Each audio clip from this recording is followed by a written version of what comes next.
It's really upsetting when you, as an agent, when you go to someone and you're like ready to sign up, and then you submit the application, and your application's a duplicate. Now, if someone, it's a great opportunity right now. So if you have someone that is turning 65, schedule the appointment the first or second day of the 3 months prior to their effective date. And if you have questions about that, give us a call. We can pull up their information and let you know if they were default enrolled or not. If they were default enrolled, a lot of agents tend to think, let's say, for example, they're enrolled in a competitor's DSNP. A lot of agents tend to think, well, I can't do anything about it. They're enrolled in this plan, but they wanted to enroll into Health Choice, or they wanted to enroll into another DSNP plan. If they were default enrolled and they want to select another plan, or if they were enrolled into a prescription drug plan, you can select on the attestation, I was enrolled in a plan by Medicare or by my state, and I want to choose a different plan. My enrollment in that plan started on, and you got to put the date of when that happened, in this case, 2025. Now, the only exception is if they're born on the first of that month. So let's say they're born on September 1st, their Medicare benefits will become effective on August 1st, not on September 1st.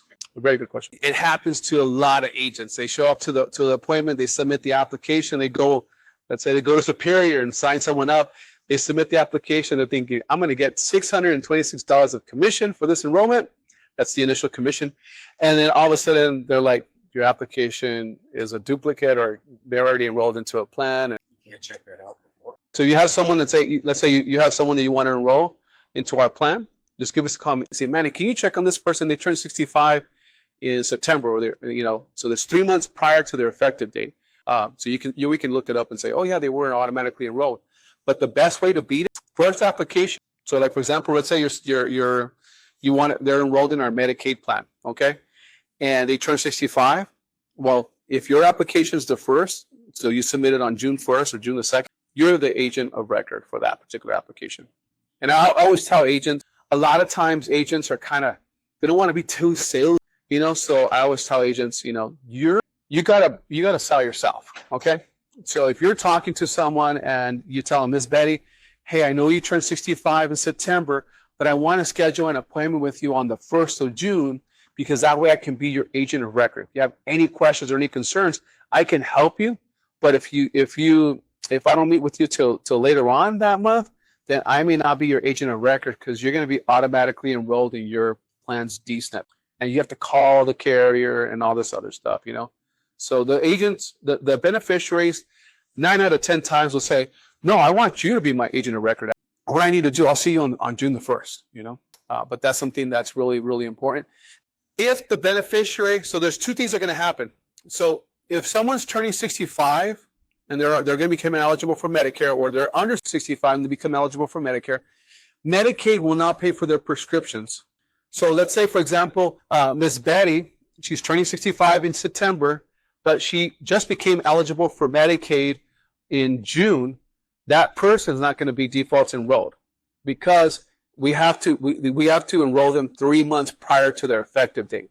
So in that type of situation, the beneficiary is going to be enrolled into a prescription drug plan. And believe it or not, I have agents that have been 20 years in the industry that missed this opportunity. So if someone's enrolled into a prescription drug, what you want to do, you want to mark this, I was enrolled in a plan, because a lot of agents will do, I have Medicare and Medicaid, and I want to enroll into a DSNP. And they miss this opportunity. So instead of getting a $626 initial commission, they get a smaller commission, like $400, $300, depending on the time of the year, because of this simple. So someone's turning new to Medicare, or they become eligible for Medicare this year or next year, and if they're automatically enrolled into a plan that they did not choose, use this attestation, so that way you get the initial.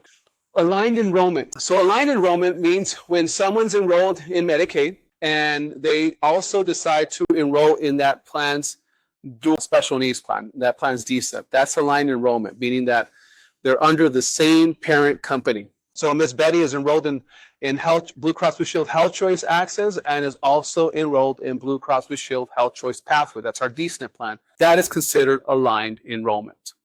Exclusively aligned enrollment is when a full benefit dual eligible beneficiary once again, is under that same plan's Medicaid plan, and they can only be under that same Medicaid plan's DSNP. They cannot be enrolled into a competitor DSNP.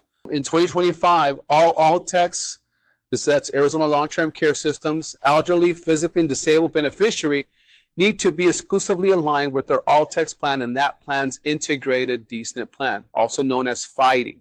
There's a lot of confusion about DSNP, where a lot of folks tend to think that the beneficiary has to be exclusively aligned, across all carriers. No, it only applies to those folks that are long-term care. They are the only population that needs to be exclusively aligned.